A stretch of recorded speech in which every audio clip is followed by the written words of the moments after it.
My son told me I wasn't welcome for Christmas. He said I would ruin the aesthetic of his $1 million home. He thought I was just a poor retired old man living on a pension. He forgot who I was. He forgot that I was the one who owned his aesthetic. That night, I made one phone call. By the time I was done, my son wouldn't just lose his house. He would lose everything he thought he knew about his life. My name is Gregory Stone, and I am 70 years old.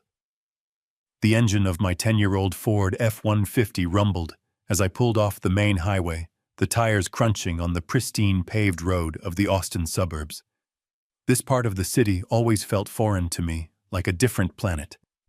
The houses weren't just houses. They were statements. Sprawling, sterile monuments of glass and white stone sitting on lawns so green they looked fake. To everyone in this neighborhood, I was exactly what I appeared to be, an old man, widowed, living a quiet life on a factory foreman's pension. My Carhartt jacket was worn at the elbows, my hands were calloused, and my truck had seen better decades. It was a good cover. It had been a good cover for 15 years. I was on my way to my son Nathan's house. He's 42, my only child. Today was my granddaughter Emily's 7th birthday, just a few days before Christmas. In the passenger seat, wrapped in a soft blanket, was her gift. It was a dollhouse. But it wasn't some plastic thing you buy at a big box store. I had spent the last 6 months in my workshop crafting it by hand. It was a perfect 1/12 scale replica of the first home I ever shared with my late wife, Clara. A tiny 2-bedroom bungalow on the east side. I'd carved every miniature cedar shingle for the roof.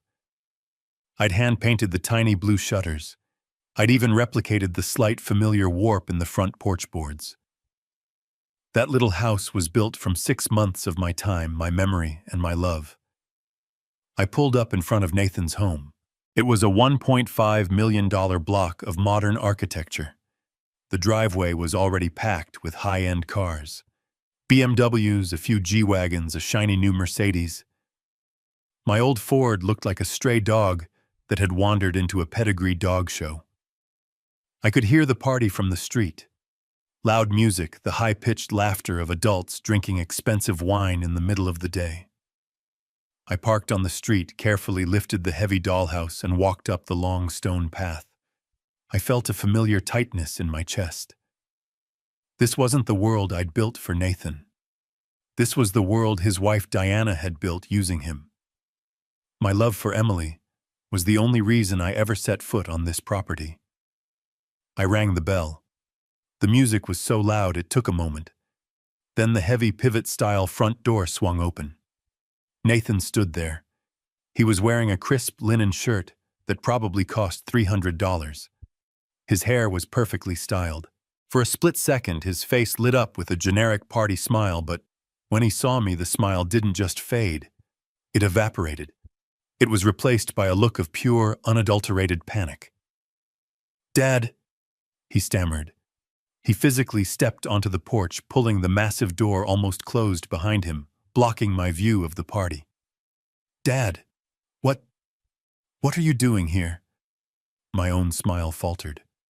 The cold Austin air nipped at my ears. "What do I mean, son?" "It's Emily's birthday. You invited me last week, remember?"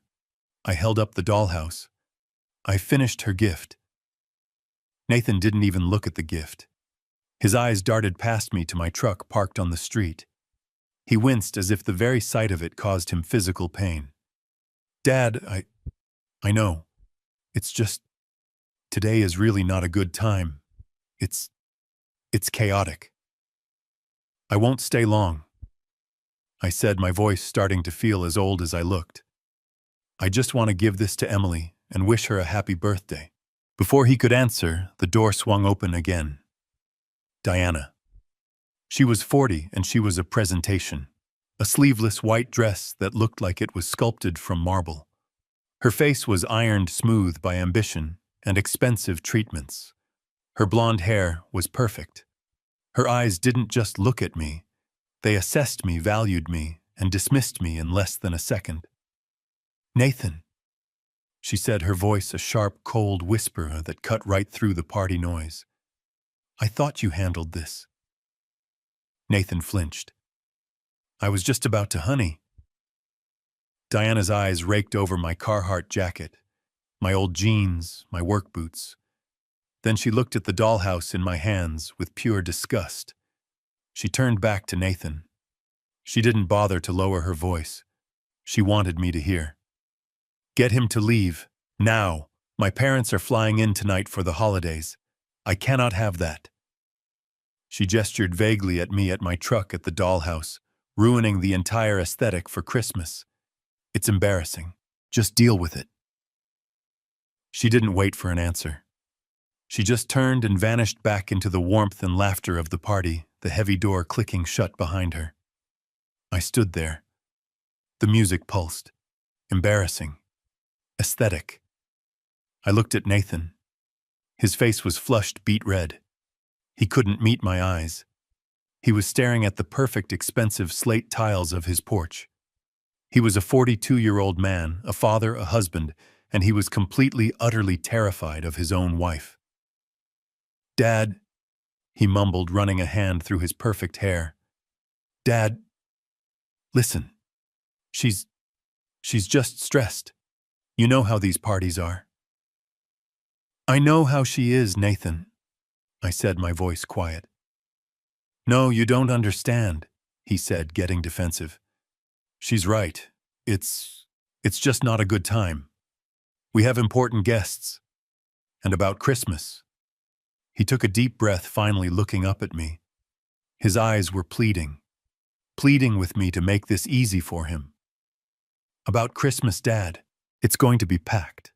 Her whole family is coming. It's a formal thing. And well, maybe it's best if you just don't come this year. We weren't expecting you. We weren't expecting you. The words hit me. But it wasn't the way you see in the movies. There was no sudden sharp pain. The sadness didn't come. Instead, a profound cold clarity settled into my bones. The kind of clarity you get in the dead of winter right before a storm when the air is perfectly still and sharp enough to cut. I looked at the dollhouse in my hands. 6 months. 6 months of my time, my hands, my memory. 6 months of carving tiny window frames and sanding miniature floors, all for a little girl I loved. All for a son who was now telling me I wasn't good enough to be seen by his new rich family.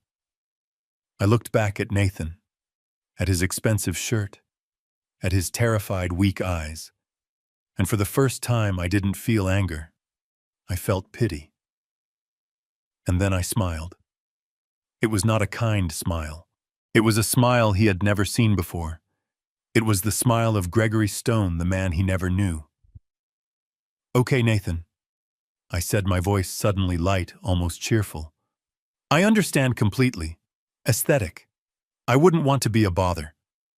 Dad, it's not like that. No, it's fine, I said, holding up a hand. You're busy. Your guests are waiting. I bent down and placed the dollhouse, all 6 months of my love, on the cold slate porch. It looked small and terribly out of place, just like me. You have a good party, son. I turned and walked away. I didn't run. I didn't stomp. I walked step by steady step back to my old, embarrassing truck. Dad. Wait. I heard him call from the porch. I didn't mean, Dad, don't forget your gift.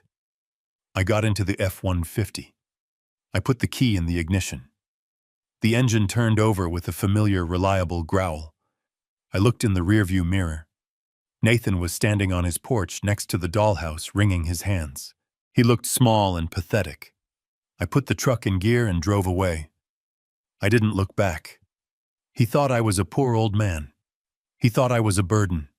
He thought he and his wife were in control. He had forgotten who I was. He had forgotten who he was. It was time to remind him. I didn't drive home. My home, the small 2-bedroom bungalow where Nathan thinks I pinch pennies, was on the other side of town. I drove the opposite way. I drove east, past the airport, past the new high-tech campuses, and deep into the industrial sector. The part of Austin that doesn't make it onto postcards. The part where the roads are cracked and the buildings are just giant windowless boxes of corrugated steel. The truck rumbled over a set of railroad tracks. The sky was turning a bruised cold purple as the sun set. I didn't feel the sting of Nathan's words anymore. That aesthetic comment. The casual, brutal dismissal. It wasn't stinging. It was clarifying. It was the final heavy click of a deadbolt sliding into place. I pulled up to a nondescript warehouse at the end of a dead-end street. A faded sign on the chain-link fence read, GS Woodworking. It was a dummy corporation, one of many a shell I'd set up decades ago. My old Ford looked perfectly at home here, parked among rusted delivery vans and discarded shipping pallets. I got out. The air smelled of diesel and ozone. I keyed a long code into a rusted, unassuming keypad on a steel side door. The lock buzzed a heavy sound, and I stepped inside. The first floor was exactly what it looked like, a cavernous, dusty, and dormant workshop. Old lathes, drill presses, and massive table saws sat under heavy gray tarps covered in a fine layer of sawdust. This is what Nathan thought I did with my retirement. He thought I piddled around with wood. It was my hobby, yes. But it was also my cover. I walked to the back past a defunct break room where a single fluorescent light flickered erratically. I entered what looked like a dark, greasy storage closet filled with old manuals and oily rags. I pushed aside a heavy rolling steel shelving unit. Behind it was not drywall. It was a reinforced steel door with a biometric hand scanner. I placed my right hand on the cold glass. A small green light scanned my palm. The machine hissed, and the vacuum-sealed door clicked open. The room I stepped into was silent, cold, and dark. I flipped a single switch. It wasn't a workshop. It was a command center. A long, curved desk faced a wall of 6 large monitors.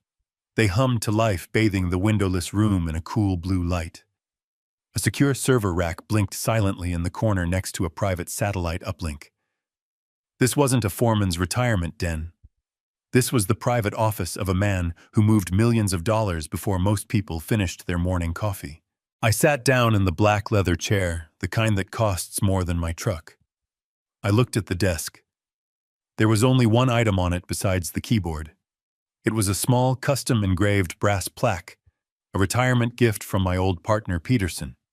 It didn't in lot say Gregory Stone. It just said Stone. Because I am Stone. I am the Stone in Stone & Peterson Global Logistics, one of the largest privately held freight and logistics empires in the state of Texas. I didn't work at a factory. I owned the factory, and the 200 trucks that serviced it, and the 4 distribution centers they shipped from. I didn't retire 15 years ago with a small pension and a gold watch. I retired after a strategic buyout that made the front page of the Wall Street Journal's business section. My current net worth as of this morning's market close was $82 million. $82 million. And my son, my only child, my heir, had just told me I wasn't welcome for Christmas because my worn-out jacket and my old truck would ruin his aesthetic. I looked at the only photo in the room framed on the wall opposite my desk. It was Clara, my late wife. She was laughing, her eyes crinkling at the corners. The photo was taken on the porch of that tiny bungalow, the very one I had just spent 6 months replicating in miniature. Clara. She was the reason for all of this. She grew up with nothing. I grew up with slightly more than nothing. When Peterson and I started the company, it was just the 2 of us and 2 rented flatbed trucks. We worked 20-hour days. We built this thing from grit, diesel fumes, and handshake deals. When the money finally came, it didn't trickle in. It came like a flood. And it terrified her. "Greg," she'd said to me, her hand on my arm, her voice always gentle but firm as steel. "This money, it's a tool. It is not a life. Don't let it spoil him. Don't let it make him weak." She had seen it happen to other families, friends of ours, who struck it rich. Their children grew up entitled, soft, useless. children who inherited fortunes but had never learned the value of a single dollar earned through their own sweat. "Promise me, Greg," she said, her voice thin in that sterile hospital room just before the cancer took her. "Make him stand on his own 2 feet. Don't let this money be a curse. Let him build his own life." So I promised. After she passed, I sold the large house in Westlake Hills. I moved into the small, simple bungalow she and I had loved. I created the retired foreman persona. I gave Nathan a first-class education, a modest starter fund for his first house, and then I stepped back. I told him the inheritance was mostly gone, tied up in Clara's medical bills and some bad investments. I let him think I was just another retiree getting by, comfortable but not wealthy. I wanted him to build his own life. I wanted him to become a man. I wanted him to be proud of himself, not of his father's bank account. I looked at the blank monitors. I had been watching. I thought I was protecting him. But Clara and we were wrong. We were so naive. We thought that having money would corrupt him. It never ever occurred to us that the idea of money, the hunger for it, the deep abiding shame of not having it, would corrupt him just as badly. He didn't grow up strong and independent. He grew up bitter and resentful. He saw my simple life not as a philosophical choice, but as a personal failure. His failure. He married a woman, Diana, who was just as hungry, just as status-obsessed, just as ashamed of modest beginnings as he was. They weren't building a life. They were building a brand, an aesthetic. And I, the father he was ashamed of, the poor old man, was the single greatest obstacle to that aesthetic. The coldness I felt on that porch wasn't just the winter air. It was the absolute chilling realization that my life's greatest project, my son, was a catastrophic failure. My promise to Clara, my grand 15-year experiment in humility, had backfired completely. It hadn't made him strong. It had made him cruel. My fingers, steady and sure, moved across the encrypted keyboard. I brought up a secure line. It rang twice. "Peterson." His voice was gravelly professional. Always professional. Paul Peterson had been my lawyer, my financial advisor, and my closest confidant for 40 years. He was the only other person on earth who knew the full truth. "It's Greg," I said. The temperature in the command center was a constant 68 degrees, but my voice felt colder. "Greg." He paused. He knew my voice. He also knew I never called him from this line unless something was wrong. "What's happened?" "I need you to pull up a file," I said, ignoring his question. "The Nathan Stone Family Trust." I heard the sound of typing on his end. Paul was old school, but he was fast. "Got it," he said. "The Austin property, the one in the preserve, $1.5 million valuation. What about it? Refresh my memory, Paul. The arrangement. Exactly as it stands." "It's just as we structured it 10 years ago," he said. "You purchased the property outright through a shell LLC, Hill Country Holdings. You then created the trust and transferred the title to it. We set up a fake mortgage agreement through a third-party servicing company. Nathan thinks he's paying a $3,000 mortgage every month to some bank in Delaware." "And where does that $3,000 actually go?" I asked, though I already knew the answer. I just needed to hear it. I needed to pour salt on the wound. "As per your instructions," Paul said, "it's rerouted. 100% of it is deposited directly into a separate shielded investment trust for your granddaughter, Emily Stone. As of this morning, that account holds." I heard more typing. "Just over $430,000. It was a brilliant setup, Greg.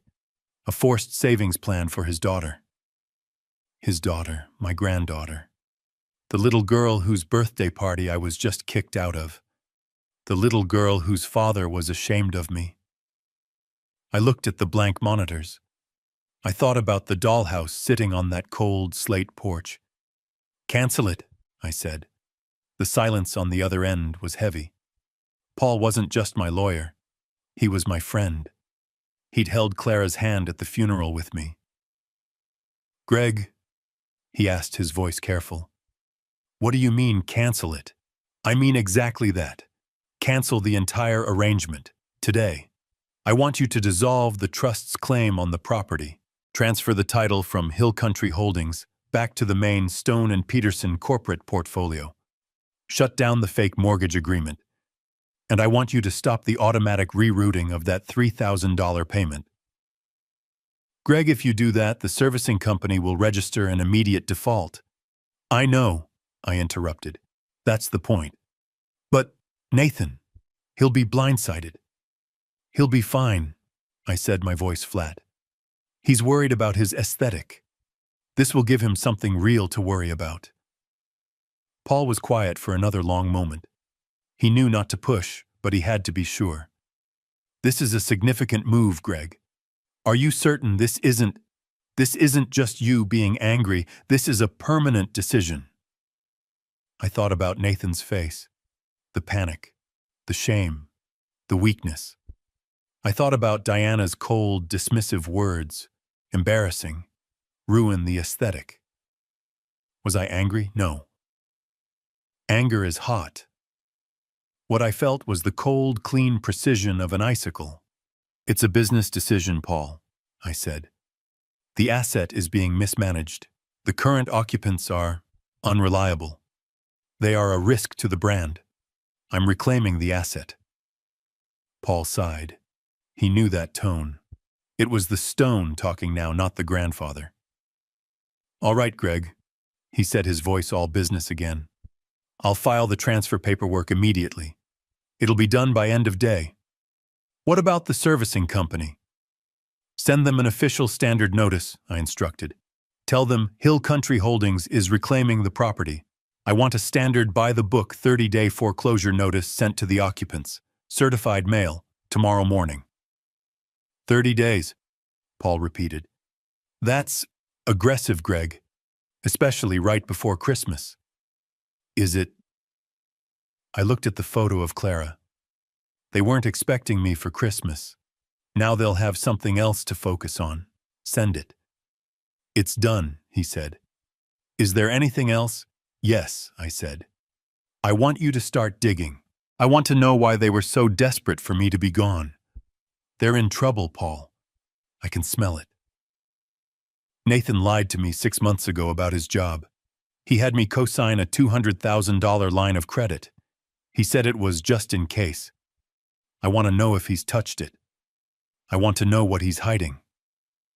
"I'll get my investigators on it immediately," Paul said. "I'll have answers for you within 48 hours. "Good. Thank you, Paul." I hung up the phone.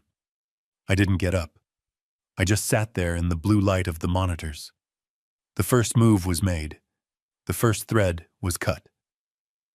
Nathan and Diana were at this very moment still inside that $1.5 million house, laughing, drinking, celebrating their perfect, aesthetically pleasing life. They had no idea that the foundation they were standing on had just turned to dust. They thought they had 30 days. They didn't realize they had already lost everything. 2 days passed. The silence was profound. It was Christmas Eve. I spent the day in my garage workshop, the one attached to my small bungalow, the one that smelled of pine shavings, old oil, and the varnish Clara used to love. This was the life Nathan and Diana pictured for me, a lonely old man puttering around with scraps of wood living in the past. They weren't entirely wrong. I was living in the past. I was sanding a small, simple wooden train, a late gift for a neighbor's grandson. My hands were steady. The chisel moved smoothly, carving the contours of the engine. This was my piece. This was what Clara and I had chosen. A quiet life. As I worked the sharp edge of my chisel scraping away the wood, I thought about them. I pictured their Christmas. The massive, perfect tree flown in from Oregon, dripping with white lights. The cold, minimalist table settings. The caterers in the kitchen.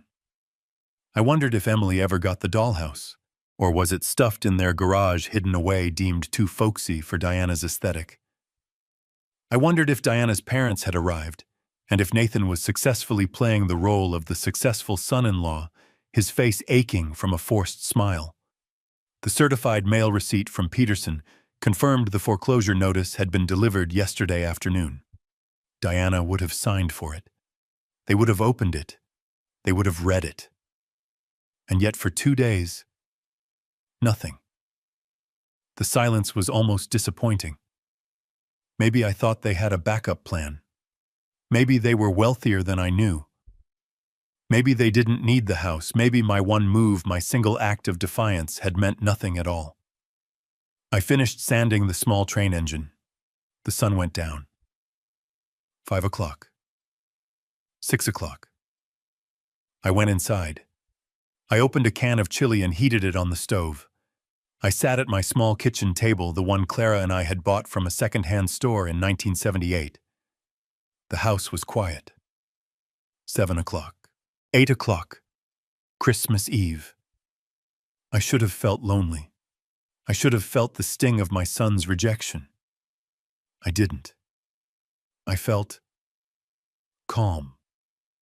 The deep, heavy calm of a man who has finally made a decision and is just waiting for the consequences to arrive. At exactly 9:07 p.m., the storm broke. My old flip phone, the simple, dumb phone I carried to maintain my cover, started to vibrate on the kitchen table. It didn't just vibrate. It buzzed with such a frantic energy that it skittered across the Formica countertop. I looked at the small, pixelated screen. Nathan. I stared at it. I let it ring. Once. Twice. 10 times. It stopped. Silence for 3 seconds. And it started again. Nathan. I let it go to voicemail. It stopped. 3 seconds. It rang again. Nathan. I let it go. It stopped. 3 seconds. It rang again. This time, Diana. Her name flashed on the tiny screen. I smiled. A small, tight smile. I let it go to voicemail. This continued without exaggeration for 20 minutes. It became a frantic, alternating rhythm of incoming calls. Nathan. Diana. Nathan. Diana. They weren't just calling. They were panicking. They were pinging me one after the other like 2 drowning people fighting over a single life preserver. Finally, the house fell silent again. The phone lay on the table, exhausted. I picked it up. The screen glowed with notifications. 38 missed calls. 22 new voicemails. I poured myself a glass of water. I sat down. I turned on the speakerphone. I pressed play. The first message was Nathan. His voice was unrecognizable. It wasn't the voice of the confident, dismissive man who'd turned me away from his porch. It was the high-pitched, breathless squeal of a terrified boy. Dad! Dad! Pick up the phone. What did you do? What did you do? The bank called. They said the house. Dad. It's a foreclosure. They said we have 30 days, 30 days. It has to be a mistake. It's Christmas, Dad. You have to call the bank. You have to fix this. Fix this. The message ended with an abrupt fumbling click. The next one started instantly. Diana. Her voice wasn't a squeal. It was a low, vicious snarl, the sound of a cornered animal. You did this. You senile old fool. You think this is funny. You think you can ruin us. We got the letter. Our lawyer said it's real. You canceled the payment. How dare you? You will call them back and you will fix this right now, or I swear to God. Gregory, I will. Click. The next message. Nathan again, this time clearly sobbing. Dad, please. Diana's parents are here. They heard everything. They're looking at us like, Dad, my life is over. My job, the house, everything. You have to fix this. It was just a stupid comment about Christmas. It was just a stupid comment. You can't destroy our lives over a stupid comment. Click. Diana again. Gregory, if you don't pick up this phone, we are coming over there. We are driving over right now, and you will fix this, you miserable, selfish old... Click. I listened to all 22 messages. It was a symphony of desperation. A chaotic hour-long opera descending from confusion to rage to weeping to outright incoherent threats. When the last message finished, I pressed delete. I sat back in my chair. The house was silent once more. I analyzed what I had just heard. The panic. The sheer animal terror in their voices. And something didn't add up. Losing a house is bad. It's a catastrophe. Having it happen on Christmas Eve in front of your wealthy in-laws is a humiliation beyond words. I understood that. But this was more than humiliation. This was Armageddon. This was my life is over terror. This was not the reaction of a successful 42-year-old man and his wealthy wife who just lost their primary residence. They would be embarrassed. They would be furious. But destroyed, no. If they lost this house, they would simply move. They would rent. They would downsize. They would be angry, yes. But they wouldn't sound like their world had just ended. This reaction wasn't about losing a $1.5 million house. This was the reaction of two people who had just lost their only lifeline. This was the panic of people who didn't just lose their aesthetic. They had just lost their escape route. They weren't just worried about where they were going to live. They were terrified of what they were running from. I looked at the dark screen of my flip phone. My son had lied to me 6 months ago. He had looked me in the eye, his own father, and lied about the stability of his job. He'd manipulated me into co-signing a $200,000 line of credit. He said it was just in case. And I realized with a sudden sinking certainty that this foreclosure wasn't the end of my plan. It was just the beginning. They were hiding something much, much bigger, and I was about to find out exactly what it was. The phone was silent now. I sat in the quiet of my kitchen, the old clock on the wall ticking loudly, each sound a heavy thud against the silence. 38 missed calls, 22 voicemails. The reek of their panic, their rage, their absolute primal terror still hung in the air, thick as smoke. I replayed the sounds in my head. My life is over. You've destroyed us. We're ruined. I turned off the speakerphone. The house was quiet again. But my mind was not. I tried to line it up. I tried to make the math work. A man like Nathan with a wife like Diana lived on image. I understood that. Losing a $1.5 million home was a social catastrophe. Being exposed in front of her wealthy parents, the ones they were so desperate to impress, was a humiliation. But destroyed, ruined, no. It didn't add up. A man like Nathan doesn't just have one option. If they lost this house, the house I was paying for, they would simply move. Diana's family, the ones she was so worried about, would surely step in. They would rent another pristine, aesthetic-approved property. They would complain. They would blame me. But they wouldn't sound like their lives were over. The terror in their voices wasn't the sound of embarrassment. It was the sound of people whose only escape route had just been set on fire. It was the sound of Balmning who weren't just losing a house. They were losing their last chance. This wasn't about the foreclosure. The foreclosure was just the trigger. The panic was about something else. Something they were running from. And then I remembered. 6 months ago. The memory hit me with the force of a physical blow. It was a hot, humid July afternoon. Nathan had shown up at my bungalow unannounced. This was unusual. He rarely came to my poor side of town. He was wearing jeans and a simple polo shirt, not his usual tailored suits. He was playing a part even then. He sat at my kitchen table, the one Clara and I had refinished by hand. He kept running his hands through his hair. "Dad," he'd said, his eyes focused on a scratch in the old Formica tabletop. I'm in a tough spot." I waited. "Things at the firm are..." Not good, he'd said. The market's down. They're talking about layoffs. Big ones. I think I'm on the list. I remember feeling a small, sad twinge. Not surprise, just sadness. I'm sorry to hear that, son, I'd said. Yeah, well.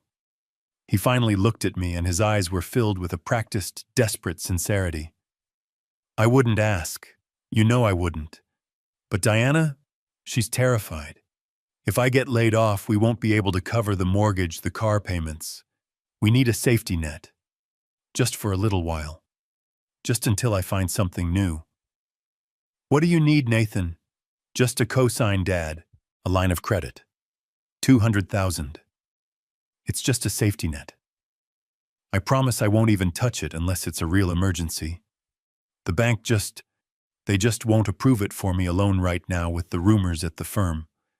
But with your name on it, your good credit, my good credit, the good credit of a retired factory foreman. He had no idea what he was really asking for. He didn't know he was asking an $82 million corporation to back his safety net. I'd hesitated. I remembered Clara's voice. Don't let it make him weak. But then I looked at my son. He looked broken. I thought he was finally learning humility.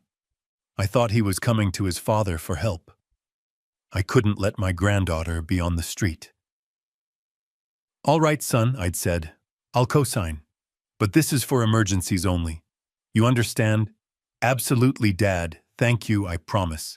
You won't even know it's there. Now sitting in my kitchen on Christmas Eve, the silence of the house felt like a tomb. You won't even know it's there. The panic in his voice on the voicemail. It wasn't just about the house. It was about the $200,000. I picked up my secure phone from the office in the basement. I hit the speed dial for Paul Peterson. He picked up on the first ring. He was always working. Paul, it's me again. Greg, I heard the fireworks, he said dryly. 38 missed calls. They sound distressed. Their panic is wrong, Paul. I said, my voice low. It's too much. It's not just the house, that they're hiding something else and something bigger. What do you need? 6 months ago, I co-signed a line of credit for Nathan. $200,000. He promised he wouldn't touch it. He said his job was on the line. I heard Peterson let out a long, slow sigh. The sound of a man who has seen this movie before. Greg, I want to know, Paul. I want to know why they were so desperate for me to be gone. I want to know why they were planning to leave the country on Christmas Day, and I want to know how much is left in that line of credit. I want to know everything he's been doing for the last 6 months. Paul was silent for a beat. Greg, I can find out. I can have answers for you by morning. But you have to be prepared. If he's been lying about the house, he's been lying about this too. Are you ready for what I might find?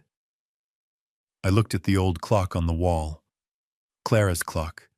Ticking, ticking, ticking. I'm not the one who needs to be ready, Paul, I said. He is. It was Christmas morning. The rest of the city was quiet, a world of rustling wrapping paper and family breakfasts. I was in my command center, the windowless, secure office hidden behind the dusty facade of my warehouse. I'd been there since 5 a.m., staring at the dark monitors, nursing a cup of black coffee that tasted like ash. I was waiting. The encrypted line chirped exactly at 8:01 a.m. I hit the speaker. Paul? Greg. That was all it took. In 40 years, I have heard Paul Peterson's voice deliver news of corporate takeovers, hostile mergers, and the death of my wife. I know all his tones. This was one I hadn't heard before. It was the sound of a man who was professionally disgusted and personally heartbroken. You're on speaker, Paul. Tell me what you found. I'll start with the line of credit, he said, his voice clipped all business. The $200,000 line you co-signed 6 months ago. You asked if he'd touched it. And he didn't just touch it, Greg. He activated it the same day you signed, the same day. The first withdrawal was for $50,000. The remaining $150,000 was drained in 4 separate transactions over the next 2 weeks. The account has been sitting at a zero balance, accumulating interest for 5.5 months. The coffee cup felt heavy in my hand. He had lied to my face. The safety net wasn't a safety net. It was the plan. He'd come to me after he already knew he needed the money. "All right," I said. "That's the what. Now tell me the why." "His job." I heard Paul take a deep breath. This was the one he didn't want to say. "Greg, Nathan wasn't worried about getting laid off." I waited. "He was fired 6 months ago, the day before he came to you for the line of credit." I closed my eyes. The image of him in my kitchen 6 months ago, looking so beaten down, so humble, flashed in my mind. It was all an act. A performance to secure $200,000 from his poor old father. "Why?" I asked. My voice was quiet. "What did he do?" "It wasn't a layoff, Greg," Paul said. "It was termination for cause. I spoke to their general counsel. He didn't want to talk at first, but when I mentioned my name, and your name, he opened up. He said they were trying to handle it quietly out of respect for you, but they were building a case. A case for what Paul stopped dancing. Embezzlement." The word just hung there in the sterile air of the office. Embezzlement. It wasn't a word I associated with my family. It was a word for spreadsheets, for newspapers, for strangers in cheap suits being led into courthouses. It wasn't a word for my son. "He didn't just take a little Greg," Paul continued, his voice hardening. "He'd been at it for over a year, skimming from client escrow accounts, moving fractions of pennies, then whole dollars, then thousands. He was smart. He covered his tracks. But he got greedy. He got sloppy. They caught him."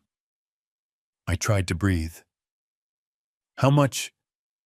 "Their internal audit found he'd stolen just over $190,000. I did the math in my head. He stole $190. He borrowed $200. He'd used my money, my good name, to pay back the money he'd stolen. He'd used fraud to cover up his theft." "So, the line of credit, he paid them back?" I asked. "He did," Paul confirmed.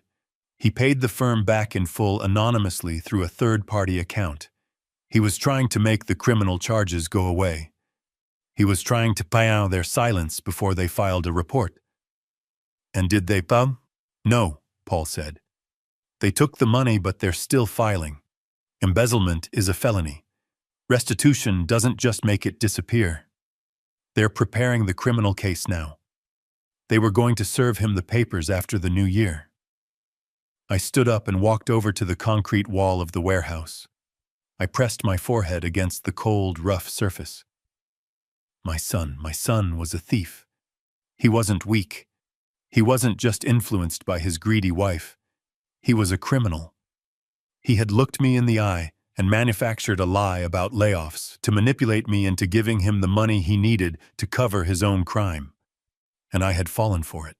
Gregory Stone, the man who had built an $82 million empire by reading people, by never missing an angle, had been played like a cheap fiddle by my own flesh and blood.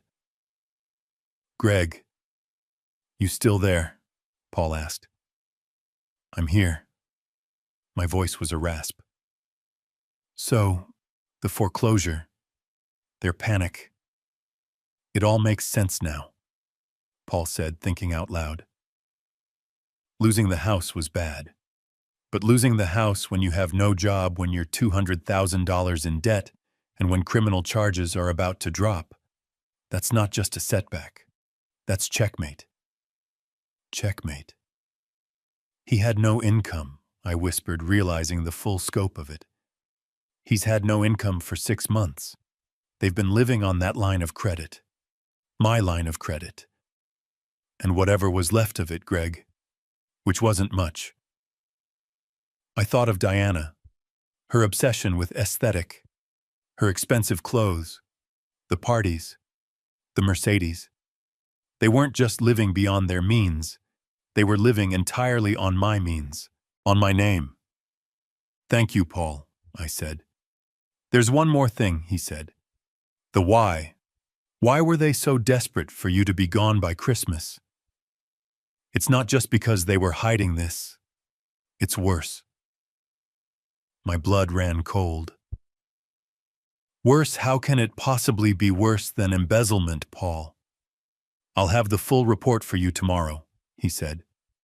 This part I need to verify in person. It's unbelievable. Greg, just stay safe.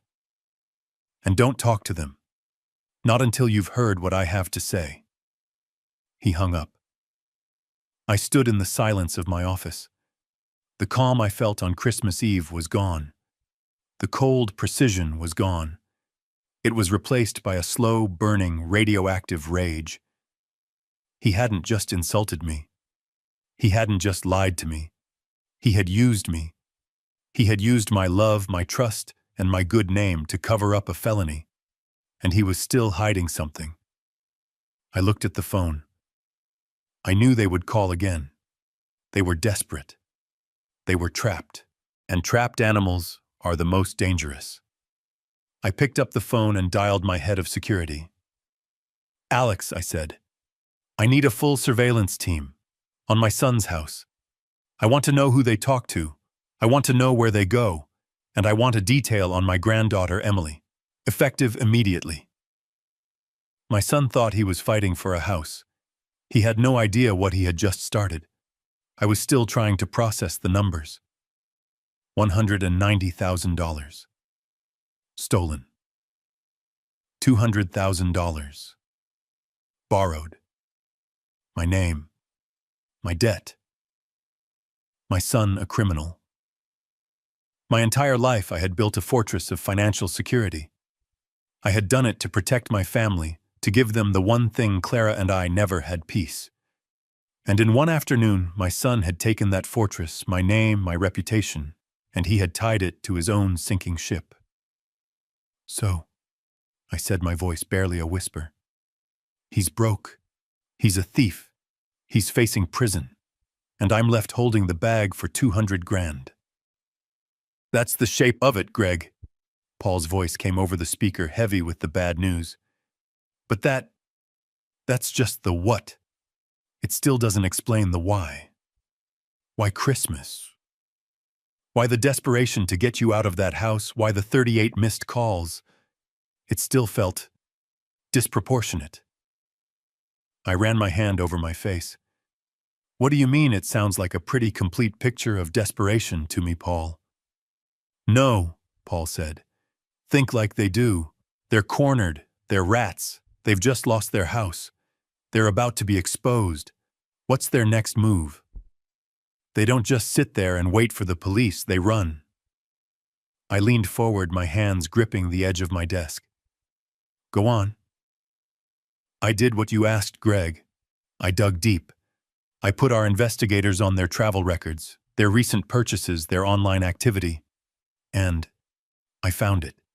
This wasn't just about hiding the foreclosure notice from you. This wasn't just about aesthetic. This was about their exit strategy. Your son and his wife, Greg, they were planning to flee the country." The words hit me. Flee. Abandon everything. Abandon me. Abandon their daughter. "Where?" I asked. "One-way tickets. Booked 3 weeks ago.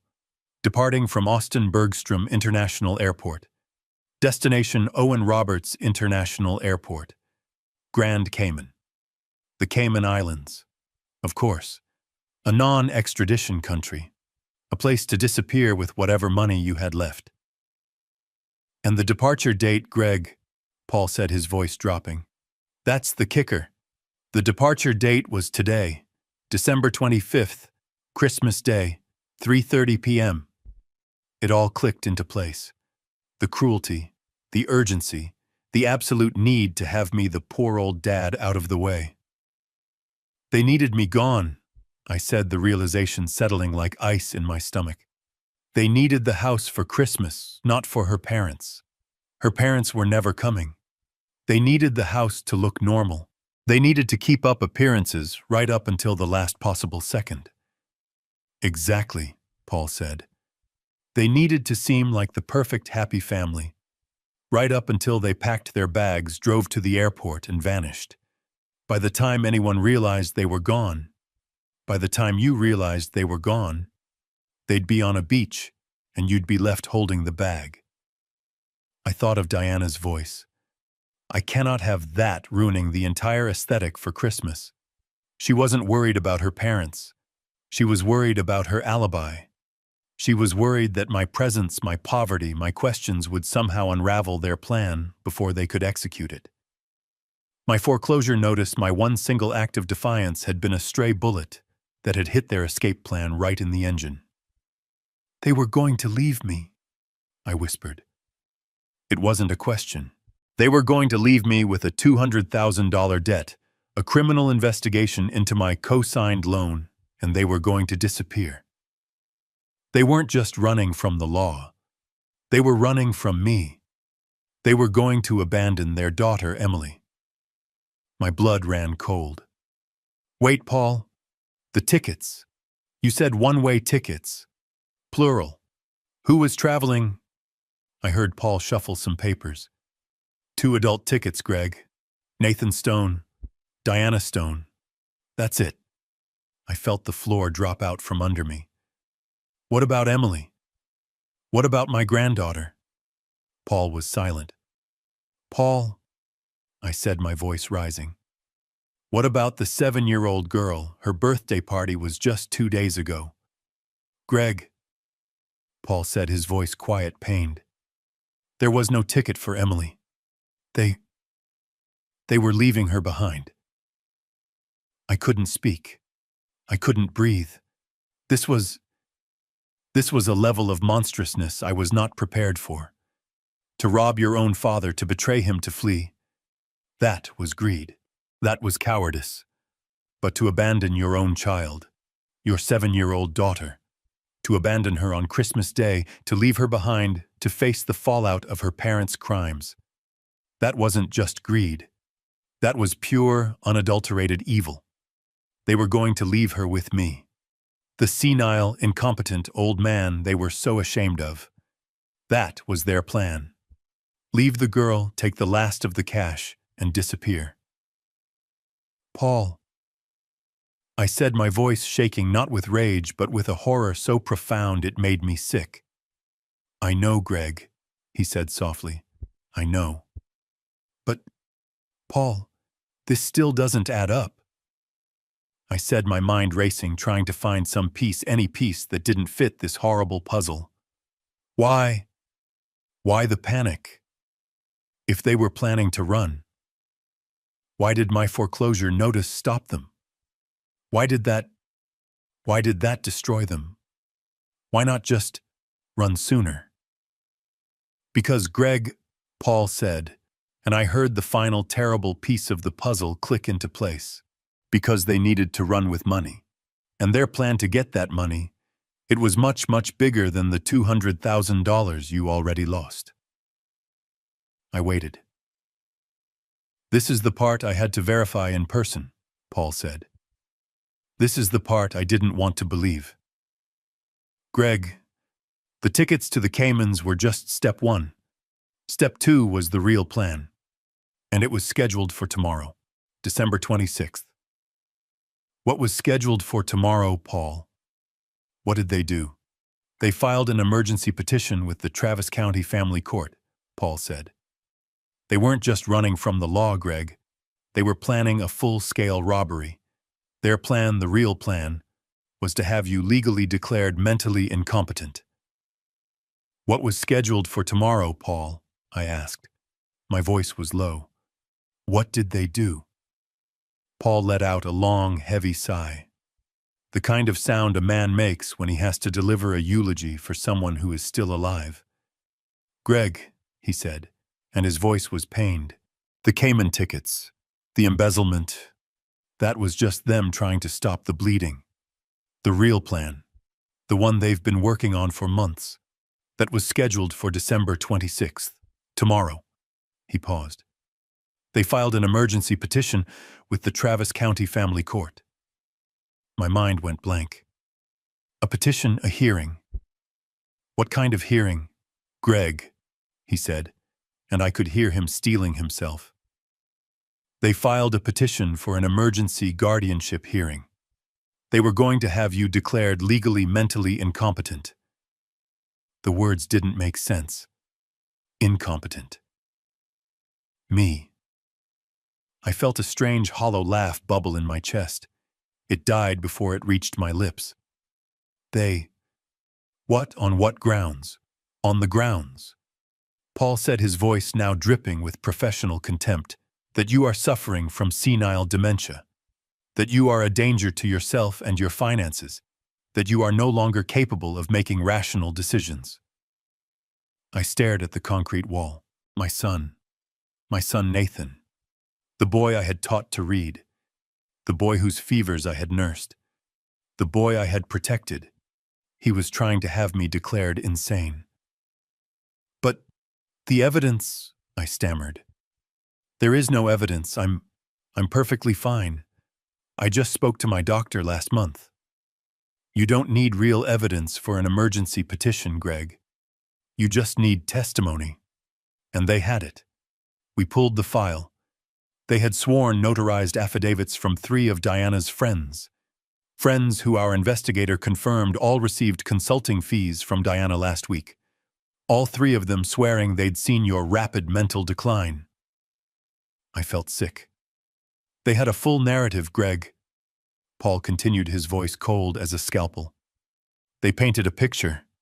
They told the court you're an old man living in abject poverty and self-neglect. They claimed you were refusing care, that you were unstable. They even twisted your hobby. My woodworking. They called it a compulsive obsession with childlike objects. They called your dollhouse a clear sign of a regression to childhood. They were going to use the very gift you made for your granddaughter as proof that you had lost your mind. I thought of the dollhouse sitting on that porch. I thought of the 6 months of love I'd poured into it. And they were going to use that as a weapon. The plan was simple, Greg, Paul said. They would show up to the hearing tomorrow as the concerned family. They would present the affidavits from their paid-off friends. They would tell the judge with tears in their eyes that you had become erratic and paranoid. They were even going to use the incident at the party against you. What, but they were the ones who… Of course, Paul cut in. It's perfect. They'd say, we invited him for his granddaughter's birthday, Your Honor, and he just stared at us, left his gift, and drove away. He was confused. He didn't even recognize us. They manufactured the evidence, Greg. They poked the bear, and then they planned to go to court complaining that the bear had growled. My son had done this. And then what? I whispered. What was the end game? The end game, Paul's voice was sharp. The end game was to get the judge who would only have their side of the story to grant them emergency temporary guardianship. They would have you committed, placed in a secure facility, a nursing home, while they sorted out your affairs. And once they had that guardianship, once they had power of attorney, they would have full legal access to everything. He let that sink in. They weren't just planning to run Greg. They were planning to liquidate you, to sell your house, your truck, your tools, everything they thought you had. They would have paid their $200,000 debt, paid off the embezzlement, and then used the rest of your life savings to fund their new life in the Caymans. They were going to leave you to rot in a nursing home legally erased, while they drank cocktails on a beach, living off the money you earned. I looked at the picture of Clara, her laughing, honest eyes. Don't let it make him weak. I hadn't made him weak. I had made him this monster, this coward. This wasn't just a betrayal. This wasn't just theft. This was This was a level of cold, calculated patricidal greed that I had never in my 70 years known was possible. They weren't just planning to abandon their daughter. They were planning to abandon me, to bury me alive after stealing my name, my money, and my mind. The rage that had been a cold, clean icicle. It was still cold. But it wasn't an icicle anymore. It was a glacier. A vast, silent, unstoppable force. "Greg, are you there?" Paul asked. I was there. Oh, I was more there than I had been in 15 years. They think I'm poor," I said, my voice barely a whisper. "They think they're doing all this for a small house and a foreman's savings." "Yes," Paul said. "They have no idea, Greg. They're trying to rob a corner store not knowing it's the front for the entire Federal Reserve." "They're not just trying to rob me, Paul," I said. "They're trying to erase me." I stood up. I looked at the 6 monitors, dark and waiting. "Mom, please. We can still fix it." Benjamin begged, his voice cracking with a desperation that was almost pathetic. "We're family, aren't we? A family doesn't betray," I replied, my voice echoing slightly in the real estate office. "A family doesn't steal. A family doesn't plan the mental destruction of one of its members." "What you are," I said, looking at him, at his wife, at his daughter, "is not a family. It's a criminal organization that shares a last name." "We gave you 45 years of our lives," Eleanor shrieked. "You didn't give me 45 years. I shot back, my voice like steel. "I gave you 45 years of my life. I gave up everything for you. And you were just waiting for me to die, to inherit the pittance you thought I had." "We need that money, Mom," Benjamin finally roared, his true face showing. "We have debts problems. And that's why you decided to drive me crazy," I said. "That's why you decided to steal from me. That's why you decided to destroy the last years of my life." "It wasn't personal," he spat. Those 3 words. It wasn't personal. 45 years of love. 45 years of sacrifice. 45 years of raising a boy I hadn't sired, but had loved as my own. And it wasn't personal. "You're right, Benjamin," I said, my voice dropping to a whisper that cut through the entire room. "It wasn't personal for you. And from now on, it won't be personal for me either." I turned to my lawyer. "Dr. Montgomery, I believe we're finished here." I hung up the phone. The war had been officially declared, and I had all the weapons. I hung up the phone. The speaker clicked off, plunging the command center back into its usual humming silence. The monitors glowed, showing financial data streams and market reports that meant nothing to me in that moment. I just sat there. I didn't move. I didn't pace the concrete floor. I didn't pound my fist on the cold steel desk. I didn't swear. I just sat. I stared at the rough gray concrete wall opposite me. I listened to the quiet rhythmic whir of the server rack. I counted the seconds as they ticked by in my head. 1, 2, 3. I sat there motionless for 10 full minutes. The hot burning rage I felt when I learned about the embezzlement, that was gone. The shock I felt when I learned about the line of credit, that too was gone. All of it had been burned away like fuel, leaving something else in its place. Ice. A profound structural and perfectly clear sheet of ice was forming inside my chest. They hadn't just insulted me. That was the party 2 days ago. They hadn't just lied to me. That was the line of credit 6 months ago. They hadn't just stolen from me. That was the embezzlement. No. This was something else entirely. They had planned to erase me, to have me declared incompetent, to use my love for my granddaughter, the dollhouse I built with my own hands, as a weapon to prove I was insane, to lock me away in a facility, to strip me of my name, my mind, my identity, and my freedom. This wasn't just a betrayal. This wasn't just a theft. This was an execution. They were planning to bury me alive. A senile old man, a burden, a man who had lost his mind, a man who refused care. The narrative they had built, it was perfect, and I had walked right into it. My simple clothes, my old truck, my quiet life, my obsession with woodworking. I had spent 15 years building my cover to protect my son from the poison of wealth, and he in turn had used that very cover as the blueprint to destroy me. The irony was so sharp, so perfect, it almost made me admire the sheer diabolical efficiency of it. They thought they were attacking a poor, retired foreman. They thought they were kicking a sleeping dog. They had no idea they had just kicked a hibernating grizzly bear. 10 minutes were up. The ice was fully formed. I knew exactly what to do. I picked up the secure phone. I dialed Peterson. He answered on the first ring. "Greg, are you all right?" His voice was filled with genuine human concern.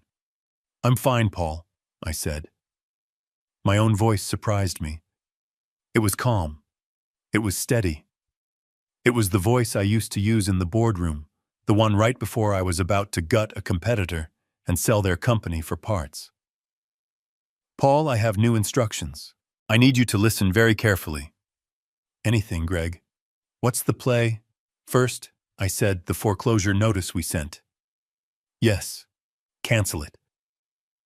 There was a stunned silence on the other end of the line. "Greg, I don't understand.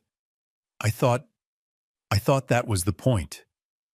"You thought I wanted to punish them by taking the house," I said. "That was an emotional move. This is a strategic one. I don't want them panicked about the house. I want them panicked about the money." "Go on," Paul said, his voice shifting. He was back. He was all business. He understood. "Cancel the foreclosure immediately. Call the servicing company. Tell them it was a clerical error, a system mistake. Restore the fake mortgage agreement. Restore everything related to the property. I want Nathan to wake up tomorrow morning, check his account, and see that the house is safe. I want them to feel a wave of relief. I want them to think they're safe." You're giving them the house back." "I'm letting them think they still have the house," I corrected. "I'm leaving the cheese in the trap. They're cornered rats, Paul. If we take away their hole, they'll just scatter. I want them to stay right where they are, thinking they've outsmarted the confused old man." "All right," Paul said. I could almost hear him smiling. "Clerical error. The foreclosure is gone. What's next?" "Next," I said, "we cut off their oxygen. The $200,000 line of credit. The one I co-signed. The one you're now liable for. That's the one. I want you to freeze it, not cancel it. Freeze it. Effective immediately. Call the bank. Use my authority as the primary guarantor. Tell them you suspect fraudulent activity on the account, which is the God's honest truth, and that you are locking it down pending a full investigation. I want it frozen so tight, not a single dollar can be moved in or out." "Oh, that's beautiful, Greg," Paul said. "They'll wake up thinking the house is safe, but the cash they were living on, the cash they were going to use to run to the Caymans, is gone." "Exactly.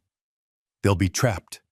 They'll be in that house with no job, no money, and a criminal indictment hanging over their heads.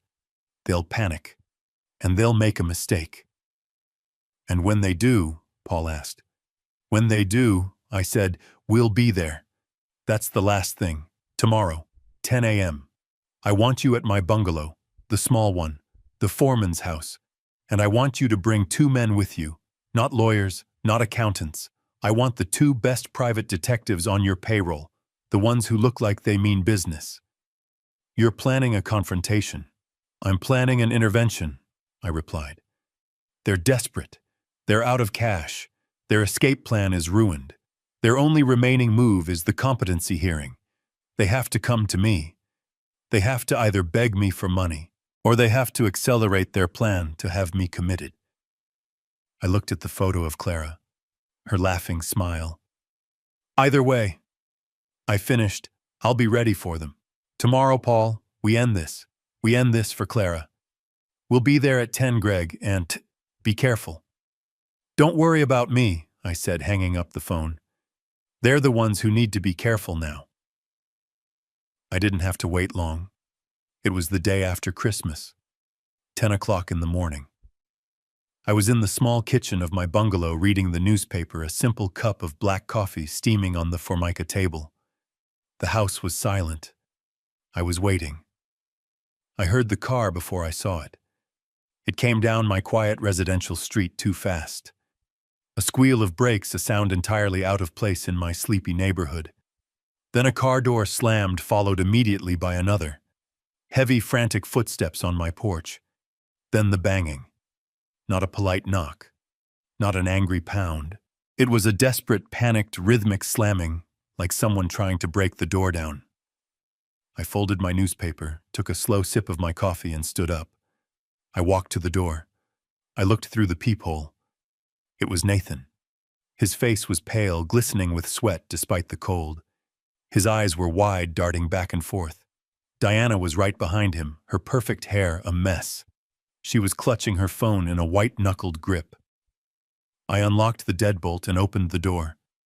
Before I could say a word, Nathan pushed past me, stumbling into my small living room. Dad?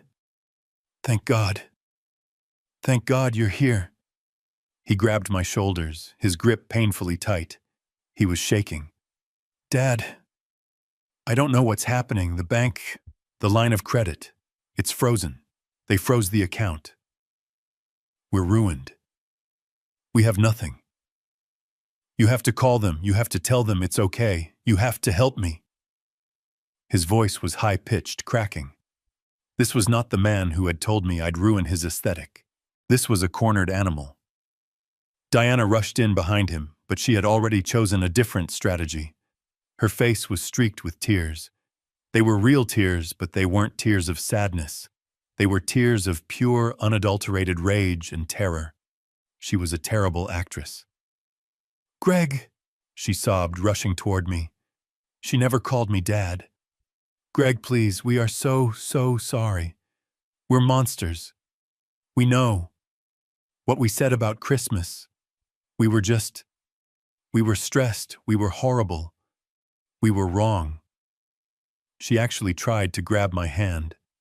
I let her. Her skin was clammy. But you can't do this to us, she wept, her voice climbing. They froze everything. We went to the bank this morning. The line of credit. It's locked. We have nothing, Greg. We can't pay for anything. We will lose everything you have to help us. I looked at her, then I looked at my son, who was pacing my small living room like a caged wolf. Everything? I asked. My voice was quiet, curious. Everything, Nathan shouted. The house, the foreclosure notice. We thought we could use the line of credit to find a new place to tide us over. But it's gone. They said it's frozen for fraud investigation. What did you tell them, Dad? What did you do? I saw it then. The final piece of their desperate puzzle. They had lost the house. My foreclosure notice had been a clerical error. They had felt a moment of intense relief. And then in the middle of their celebration, in the middle of their escape plan, they had reached for the $200,000 I had guaranteed. And they'd found an empty frozen account. They hadn't just lost their shelter. They had lost their jet fuel. They were stranded, trapped. No job, no house, no escape. And the legal consequences for Nathan's embezzlement were still barreling toward them. I didn't tell them anything, I said calmly. I just told them to freeze the account. But why? Diana shrieked. After everything, we said we were sorry. Why would you do this to your own family? I looked at her, this woman who had planned to have me committed. I looked at my son, the thief. And I did what they expected the poor senile old man to do. I looked confused. I let my shoulders slump. I let a look of befuddlement cross my face.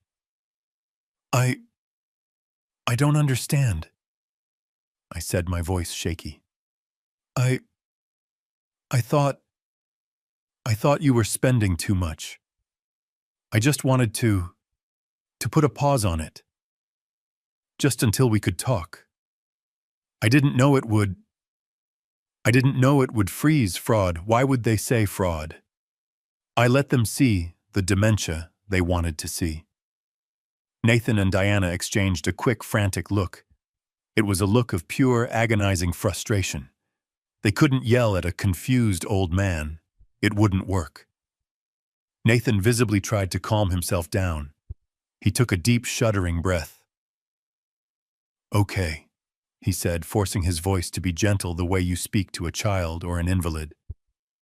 "Okay, Dad. It's okay. It was just a mistake. A big mistake. But you can fix it.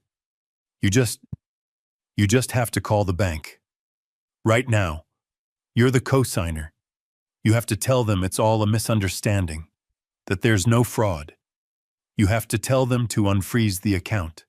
Right now." "Yes, Greg," Diana chimed in, her voice dripping with fake, desperate sweetness. "Please, just one phone call. That's all we need. Then we can all sit down and talk. We can fix everything." They were lying again. They didn't want to fix anything. They just needed the money. They needed to run. I knew Peterson had my investigators watching them. I knew they were trapped. I nodded slowly, putting my hand to my head, as if I was overwhelmed by all the noise. It's all so much. So fast. The house, the money. I don't feel well. I walked slowly to my old sputtering kettle and filled it with water from the tap. My hand was perfectly steady. I put it on the stove and turned on the gas. The click, click, click of the igniter was the only sound in the room. Nathan was vibrating with impatience. "Dad, the phone, please call the bank." I turned and looked at them. Two predators caught in a trap, now trying to sweetly coax the hunter into letting them out. I smiled. A simple, grandfatherly smile. The kettle hissed as it began to heat up. "Sit down," I said softly, gesturing to the old mismatched chairs at my kitchen table. "Both of you. You look terrible." They stared at me, confused by the invitation. "I'll make us some tea," I said, "and you can tell me all about losing everything."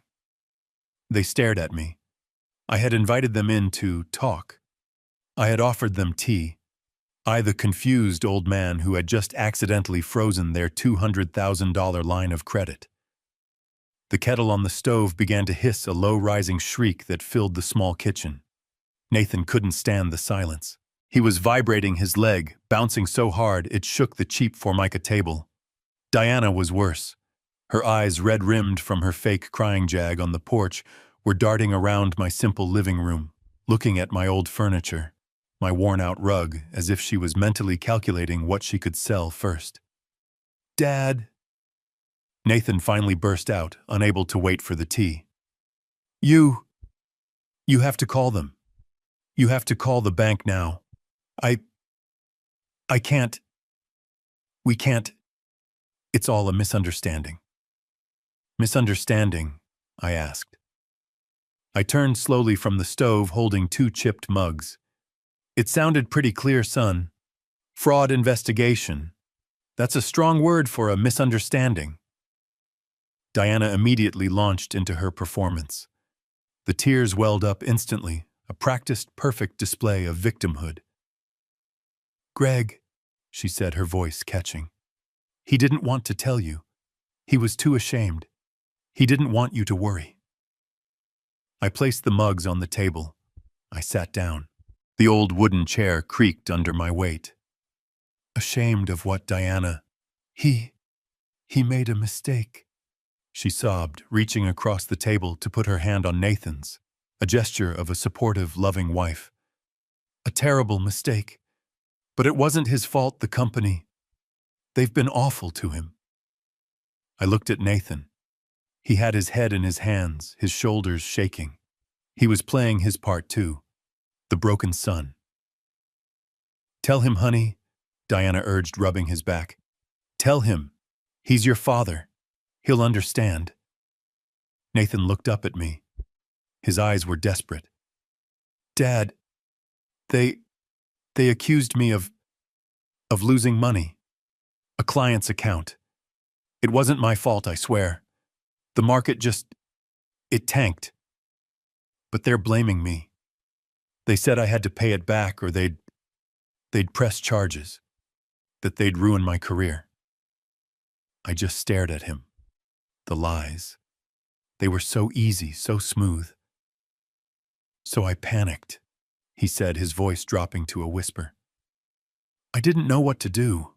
That's why I asked you for the line of credit. I thought I could use it to pay them back and then pay you back slowly before you ever knew. I was just trying to fix it, Dad. I was trying to protect my family. I was trying to protect you from the shame." He was good. I had to give him that. He had twisted the narrative. He wasn't a criminal. He was a victim. He hadn't stolen the money. He'd lost it. He hadn't committed fraud against me. He'd done it to protect me. It was a masterpiece of manipulation. "So the 200,000, I said, "it was to pay back this lost money." "Yes," he said, nodding vigorously. 190,000, and the other 10. It was just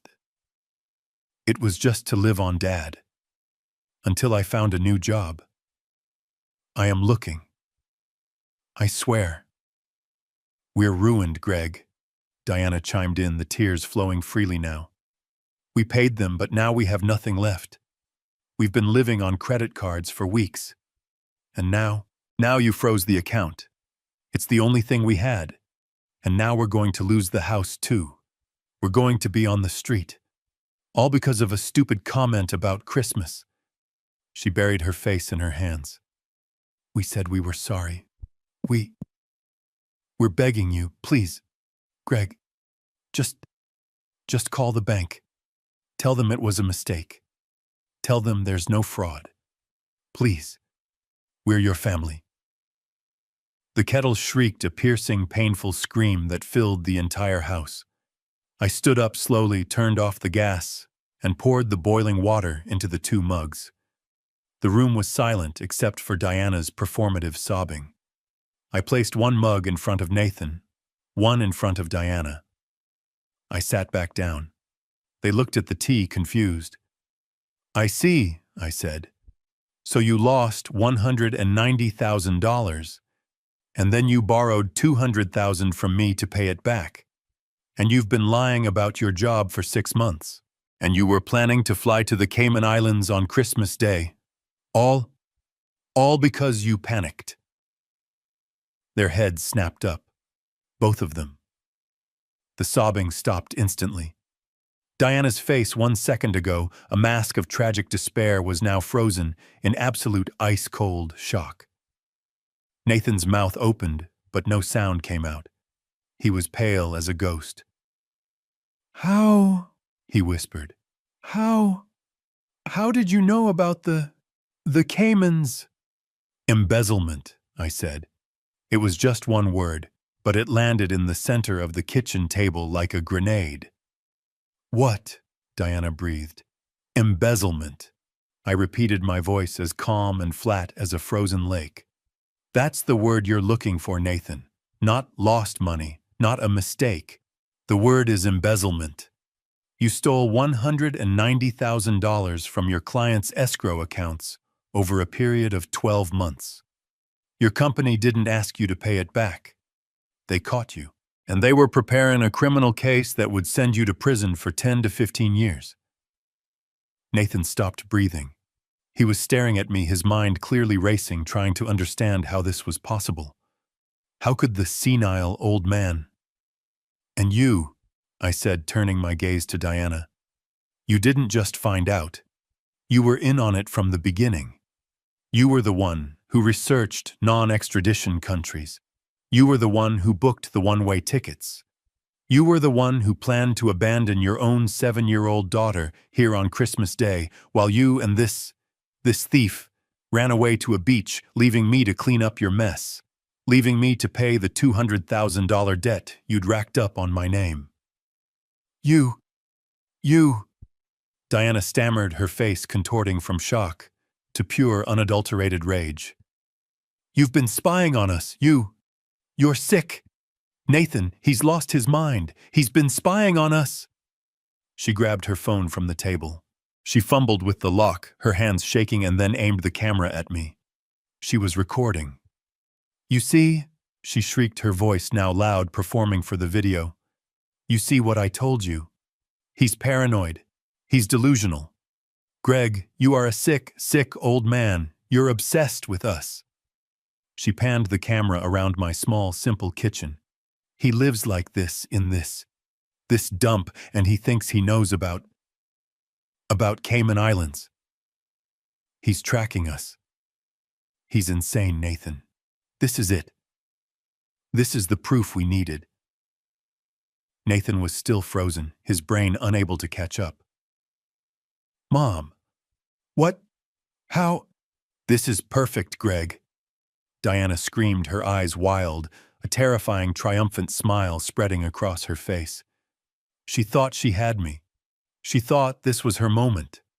She thought my paranoia was the final piece of evidence she needed to prove I was incompetent.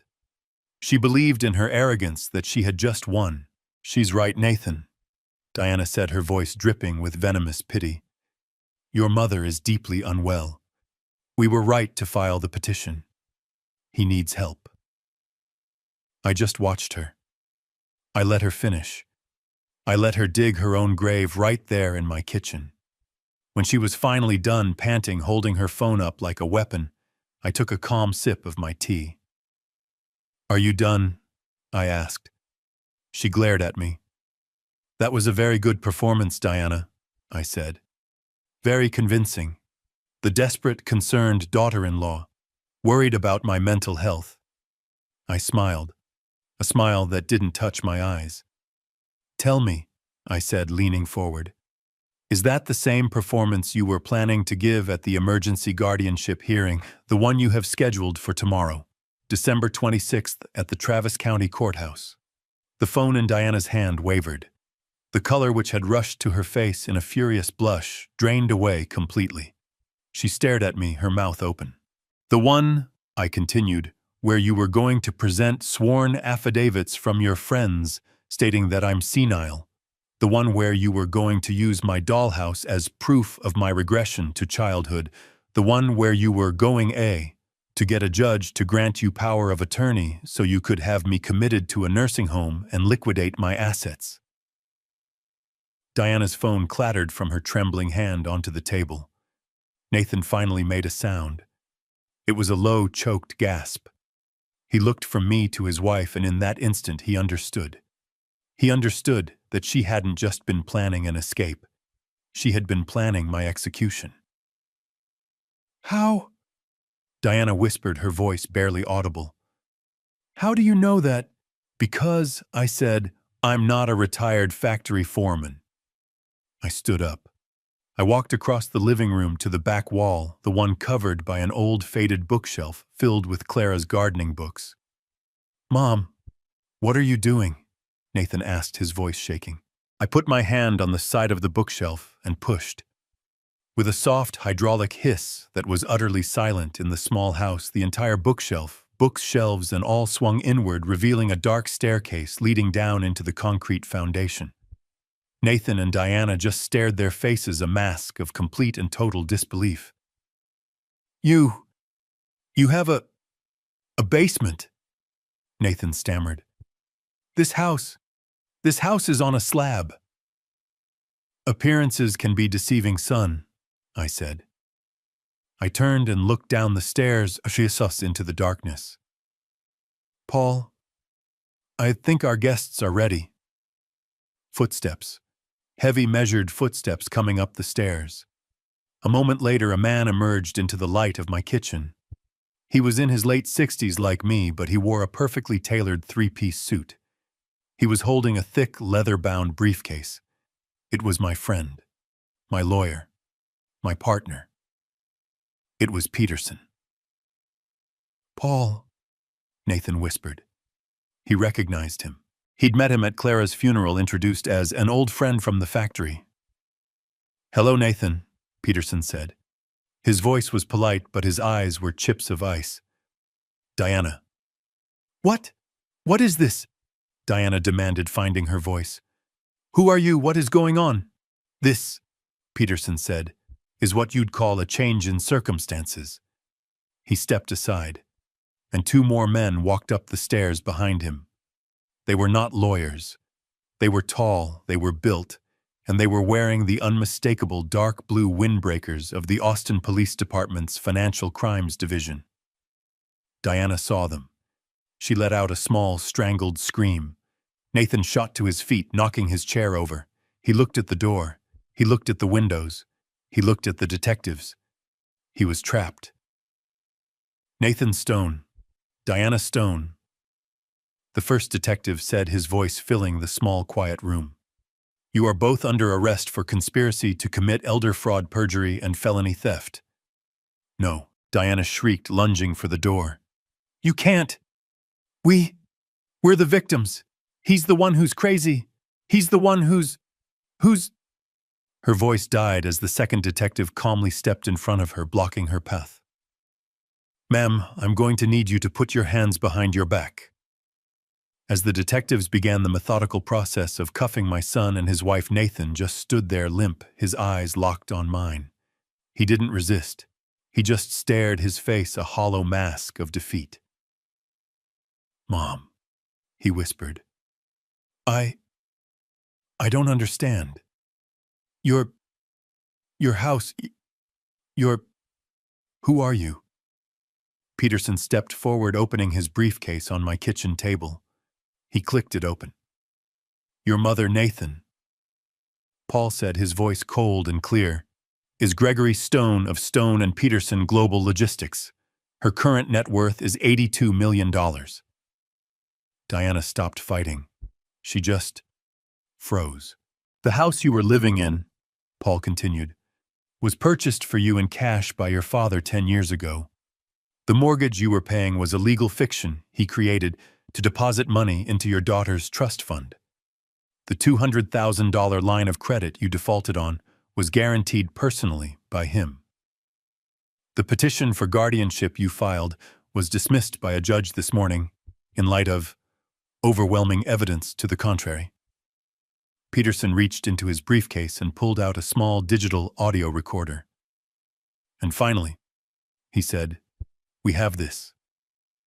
He pressed play, and the kitchen filled with Diana's voice, cold, calculating, clear as a bell. "Just get him into the nursing home. Once we have guardianship, we have total control. He'll be so doped up he won't even remember his own name. We sell everything. We pay off the debts. And we are gone. He's just a confused old man. Who's going to believe him?" The recording clicked off. The detectives who had paused during the recording took Nathan and Diana by the arms. You, Diana sputtered, looking at me, that her face a mask of pure, concentrated hatred. "You bastard!" "Get them out of my house," I said to the detectives. And they did. I watched them walk my son, my only child, out of my kitchen in handcuffs. He never looked back, not once. The detectives led them out of my house in handcuffs. I watched through the small kitchen window as they were put into the back of separate patrol cars. Diana was screaming, her voice shrill and ugly, still shouting about her rights, about her parents, about how this was all a mistake. Nathan was silent. He just looked at his feet. As the car door closed, he looked up just for a second, and his eyes met mine through the window. There was no remorse in his gaze, no sadness, just a cold, empty hatred. The look of a man who wasn't sorry for what he did, only sorry he got caught. When the sirens faded, my house was quiet again. But it was a different kind of quiet. It was the heavy, sterile silence of a hospital room after a long, complicated surgery. An amputation had taken place. The diseased parts had been cut away. Peterson was still at my kitchen table packing his briefcase. He looked at me, his face grim. "It's done, Greg," he said. "What happens now?" I asked. "Now," he said, "it gets loud." He was right. By the next morning, it was everywhere. The story was too good for the media to resist. It was the lead story on every local news channel in Austin, and it was getting picked up nationally. The headlines were brutal. "The Phantom Foreman, Austin Millionaire's Secret Life Exposed." "Son's Plot to Commit Father Steal Millions Unraveled." "The Aesthetic Deception, How a Greedy Couple's Lies Led to Their Arrest." My quiet, simple life was over. My phone, the flip phone, and my secure line both rang off the hook. I unplugged them all. Alex, my head of security, posted a team at my gate to keep the news vans away. The legal process was swift. Facing $82 million, a team of lawyers from Stone and Peterson, and the full weight of the FBI's evidence on the document forgery, Nathan and Diana didn't stand a chance. Their entire defense crumbled, but their marriage crumbled first. I heard it from Peterson. The moment they were in separate interrogation rooms, Diana sang like a canary. She turned on Nathan with a speed and viciousness that was almost impressive.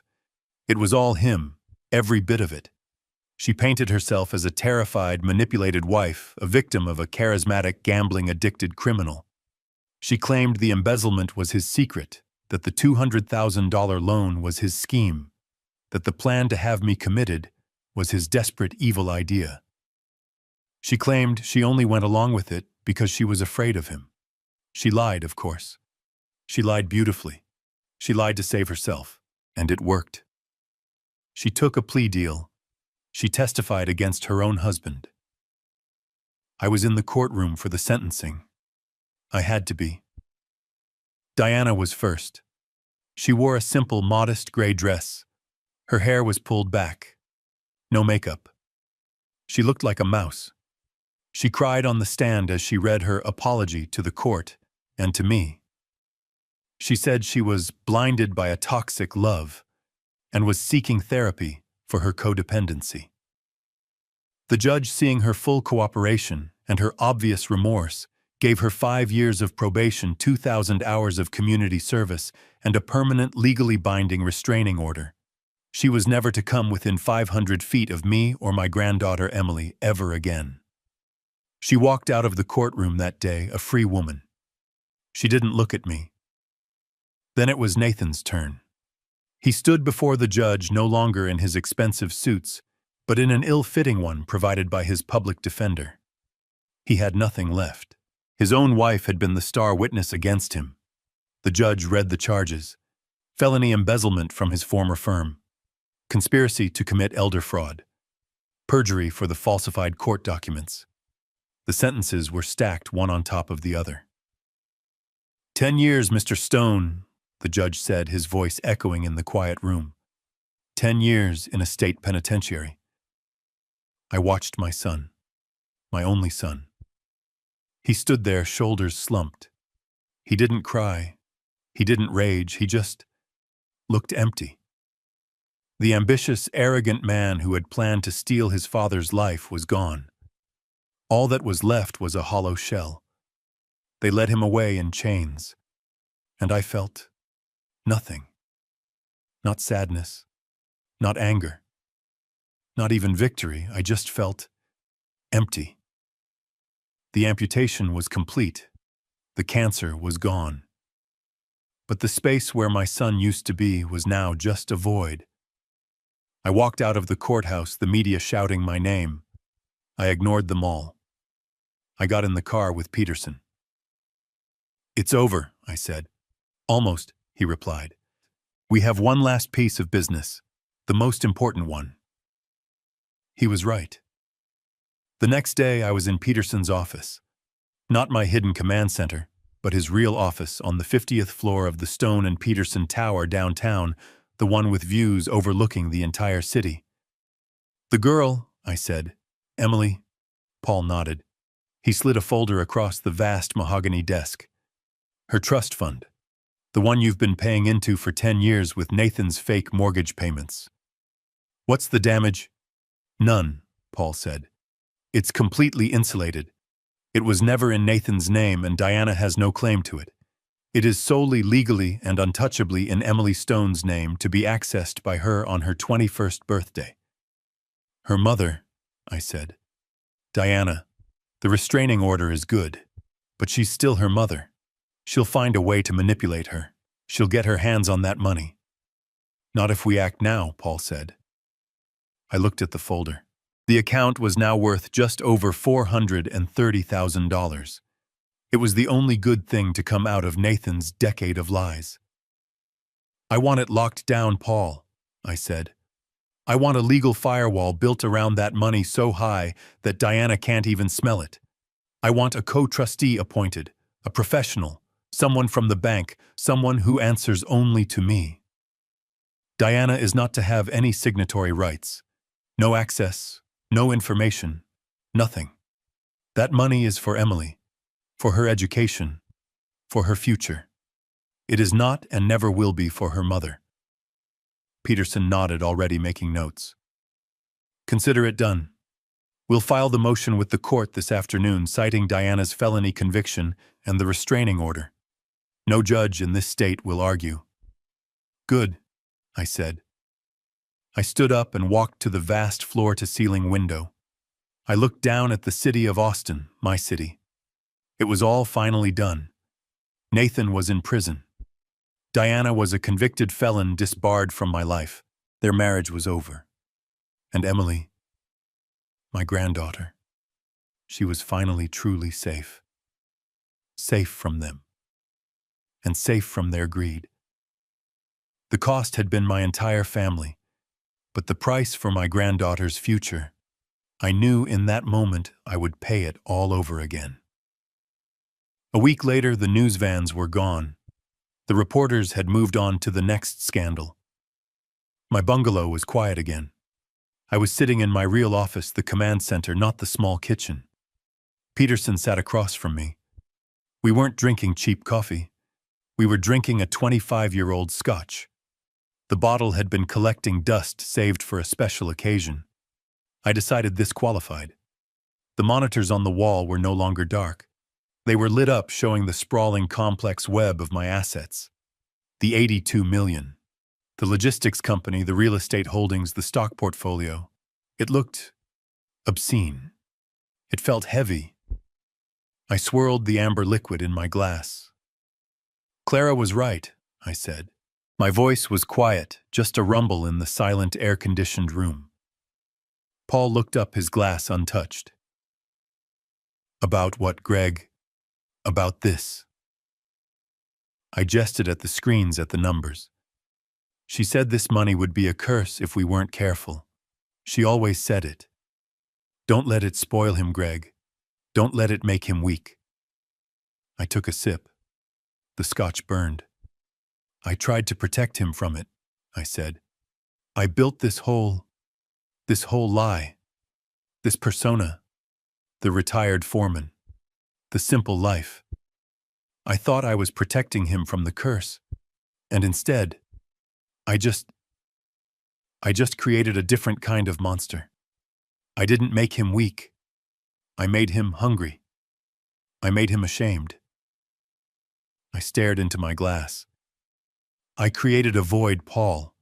And his wife Diana, she just filled it with greed. I created a man so desperate for the aesthetic of wealth, so ashamed of his poor old father, that he was willing to erase me for it. You didn't do this, Greg, Paul said, his voice firm. You made a decision based on love. He made his choices based on greed. That's not on you. Isn't it? I looked up at him. I hid the truth from him for his entire adult life. I treated him like a child I couldn't trust. And then I was surprised when he acted like one. I sighed a long, heavy breath. It's over. He's in prison. She's wherever she is. And I'm still sitting here in a concrete bunker staring at numbers on a screen. Clara was right. It is a curse. Then break it, Paul said simply. I looked at him. What? Break the curse, Greg. You're 70 years old. You've been hiding for 15 years. You've been pretending to be a ghost in your own life. What's the point? What are you saving it all for? For who? He was right. The secrecy, the hiding, the simple bungalow, the old truck. It was all a performance, and the audience was now in prison. The show was over. A new feeling settled over me. Not anger, not sadness, just exhaustion. I'm tired of hiding, Paul, I said. I turned to the monitors, all those numbers, all that power, all of it just sitting there dormant. I'm done, I said. I'm done pretending. I stood up. Sell it. Paul blinked. Sell what, Greg? The company. No, not the company. Sell the assets, the secondary properties, the shadow holdings. I want you to start liquidating a significant portion of the portfolio. I want 10 million in liquid cash, as soon as possible. Paul stood up. Greg, that's a massive move. What are you planning to do with it? I looked at the photo of Clara, the one I'd brought from my bungalow, and placed on the steel desk, her laughing eyes. I'm going to start using it, I said. Like she would have wanted. Like we should have years ago. I turned back to Paul. I want you to set up a foundation. A new one. Call it the Clara Stone Foundation. And I want its mission to be simple. For kids like Emily. Kids who are trapped. Kids whose parents fail them. We're not going to hide this money anymore, Paul, I said. We're going to put it to work. We're going to do some good with it. Let's break this damn curse for good. 1 year. 365 days had passed since I had last seen my son, since I had watched him be led out of my kitchen in handcuffs. It was Christmas again. But this Christmas, I was not in the small, cramped bungalow. I was not hiding. I was home. I was in the house I had just finished building, a perfect life-sized replica of the dollhouse I had built for Emily, the house Clara and I had first lived in. But this time it wasn't a young couple's starter home. It was a fortress of memory built on a beautiful, quiet piece of land deep in the hill country with the best materials my $82 million could buy. I was in my new workshop, a vast, clean space that smelled of fresh-cut pine and coffee. The windows looked out over a valley covered in a light dusting of snow. The Clara Stone Foundation was fully operational. Peterson handled the day-to-day, but I approved every grant. We had funded 3 new shelters for abused children and a legal aid fund for the elderly fighting guardianship fraud. My money was no longer a secret. It was a tool. It was finally working. I was finishing a small wooden bird sanding the wings smooth. It was for Emily. I still made her gifts. I didn't know if she would ever get them. The restraining order was ironclad against Diana. And since Emily was only 8, Diana's custody meant my granddaughter was by default kept from me. I hadn't seen her in 365 days. The doorbell chimed. I froze. My hands stopped moving. I wasn't expecting anyone. Peterson was in Aspen with his family. My security head, Alex, was stationed at the main gate a mile down the road. He would have called if it was a threat. This was just a visitor. I walked through the new house, my boots echoing on the wide plank oak floors. I went to the heavy front door and looked through the peephole. My heart stopped. It was them. Emily. She was 8 now. She looked taller, thinner. Her hair was longer. She was wearing a simple pink coat that looked a size too small, and her hands were stuffed into her pockets. And behind her, standing just off the porch, was Diana. My hand tightened on the doorknob. The ice. The old, cold, surgical ice. I felt it begin to creep back into my veins. Then I looked again. This was not the Diana I remembered. This was not the woman in the designer dress who had sneered at my aesthetic. The perfect icy blonde hair was gone. It was replaced by a mousy dishwater brown pulled back in a simple frayed ponytail. The $1,000 coat was gone, replaced by a thin black parka, the kind you buy from a discount rack. And underneath it, I recognized the uniform. A black polo shirt and a matching black apron stained with what looked like coffee. I could just make out the faded logo of a 24-hour highway diner. She wasn't a brand anymore. She wasn't an aesthetic. She was a waitress. She had been working. She had been humbled. She had been paying in a way that prison never could. She saw me looking at her through the glass. She flinched. She physically flinched and took a half step back, pulling her cheap parka tighter as if to hide the diner's logo. She was ashamed. For the first time since I had met her, the emotion on her face was not arrogance. It was not anger. It was not manipulation. It was genuine, unfiltered shame. I opened the door. The cold air rushed in. Emily looked up at me, her eyes wide. "Grandpa?" Her voice was small, tentative. Diana immediately put her hands on Emily's shoulders, staying back, not daring to step onto the porch. "Honey, I told you we can't just... He's busy." "I wanted to see him," Emily insisted, her voice desperate. She pulled away from her mother and took a step toward me. Diana wouldn't look at me. She was staring at the intricate woodworking of my porch railing at the welcome mat. Her face was gaunt. She was tired. The fire, the venom, the arrogance, it was all gone. "Diana," I said. My voice was just gravel. I hadn't spoken her name in a year. She jumped, startled. She finally forced her eyes to meet mine. I saw fear.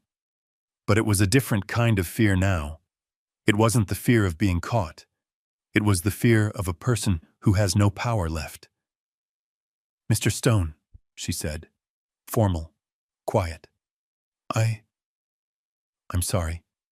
We shouldn't have come. The restraining order. I'm on the public road. I'm 500 feet away. I'm not violating it. I'm just... She pushed Emily forward slightly, a small, helpless gesture. She wouldn't stop asking, Diana whispered, and her voice cracked. "She misses you. I told her I would just ask. That's all. We'll go. I'm sorry to bother you." She started to turn, reaching for Emily's hand. "Come on, Em. Let's go." And I just stood there, watching them. The woman who had tried to have me buried alive. The woman who had helped my son plan my financial and social execution. The woman who was now working double shifts at a diner to pay off her court-mandated restitution. And my son, Nathan. He was in a low-security prison working in the library. He was taking accounting classes. He wrote me letters. One every week. I hadn't opened a single one. They were in a box in my office right next to the original plans for this very house. The cycle of pain. It was standing right here on my porch. I could close the door. I had every right to. I could call Alex. I could call the police and have her arrested for violating the spirit of the restraining order. I could let them walk back down the long, cold driveway to whatever beat-up car she drove now. I could keep the ice. I could hold on to the victory. I looked at Emily. She was looking at me, her face crumpled with the familiar disappointment of a child who never gets what she wants. She was the only one who was truly innocent. She was the one who had lost her father to prison, her mother to poverty and shame, and her grandfather to an anger she couldn't possibly understand. All because of this. All because of the money. Clara's voice a whisper from 20 years ago. Don't let it be a curse, Greg. Don't let it just be about winning. If I closed this door, the curse would continue. The hate would continue. The ice would win. Diana was already walking away, pulling a reluctant Emily with her. It's cold outside, I said. My voice sounded strange even to me. It wasn't the voice of the CEO. It wasn't the voice of the angry father. It was just a voice. Diana stopped. She turned around slowly, her face a mask of utter disbelief. The light snow was starting to stick to Emily's hair. I didn't smile. I didn't open my arms. I didn't say, I forgive you. I didn't say, it's okay. I just looked at them. The broken woman and the innocent child. I stepped back from the door. I opened it wider. The warm air from my house smelling of the fresh pine I had on the fire and the hot chocolate I was making spilled out onto the cold porch. I'm making hot chocolate, I said. Come in. Greg's story is a powerful lesson in how appearances hide the truth. He pretended to be poor to protect his son from the curse of wealth, only to discover that the shame of poverty and the hunger for status corrupted his son just as badly. It shows that the people most obsessed with the aesthetic of success are often the ones hiding the deepest moral and financial failures. This story reminds us that true value is not measured by a bank account or a luxury car, but by dignity, honesty, and the strength to protect yourself even from the people you are supposed to love. What would you have done if you were in Greg's shoes? Let me know your thoughts in the comments below, and if you believe that justice must be served, hit that like button and subscribe for more.